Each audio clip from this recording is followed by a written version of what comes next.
People کا درخت اور پانی کا مٹکا، گرمیوں کی ٹھنڈی چھاؤں اور پیاسوں کے لیے رحمت۔ گرمیوں کے دن تھے، سورج جیسے آگ برسا رہا تھا، ہوا بھی جیسے تھم گئی ہو اور ہر طرف تپش کا راج تھا۔ ایک سنسان سڑک کے کنارے ایک پرانا پیپل کا درخت کھڑا تھا۔ اس کی گھنی شاخیں اور چوڑے پتے دور ہی سے ٹھنڈک کا احساس دلاتے تھے۔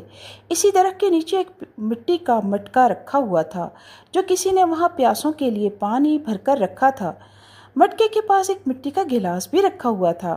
گاؤں کے بچے ہوں یا مسافر، مزدور ہوں یا راہگیر، جب بھی اس راستے سے گزرتے پیپل کی چھاؤں میں دم لیتے اور مٹکے سے ٹھنڈا پانی پی کر تازہ دم ہو جاتے۔ ایک دن ایک بچہ اپنی ماں کے ساتھ جا رہا تھا۔ اس نے درخت کی ٹھنڈی چھاؤں دیکھی اور پوچھا، امی یہ درخت یہاں کیوں کھڑا ہے؟ ماں نے مسکرا کر کہا، بیٹا یہ درخت اللہ کی طرف سے ہم سب کے لیے ایک نعمت ہے۔ یہ ہمیں سایہ دیتا ہے، پرندوں کو گھر دیتا ہے، اور جب کوئی پیاسا یہاں سے گزرتا ہے تو اس کی پیاس بھی بجھاتا ہے۔ بچے نے حیرت سے مٹکے کی جانب دیکھا اور کہا، کیا یہ مٹکا ہر روز خود بخود بھرتا ہے؟ ماں نے پیار سے جواب دیا، نہیں بیٹا، کوئی نیکی کرنے والا چپکے سے روز آ کر اسے بھرتا ہے۔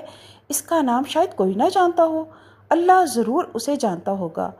اسی لمحے قریب کی مسجد سے اذان کی آواز آئی، پرندے پیپل کی شاخوں پر چہکنے لگے اور سورج کی تپش بھی جیسے کچھ نرم ہو گئی۔ تو دوستو، چھوٹے چھوٹے کام جیسے درخت لگانا یا پانی رکھنا کسی کے لیے زندگی کی بڑی آسانی بن سکتے ہیں۔ نیکی کا بدلہ ہمیشہ نیکی ہی ہے، چاہے دنیا دیکھے یا نہ دیکھے، اس کا اجر ضرور اللہ پاک عطا فرماتے ہیں۔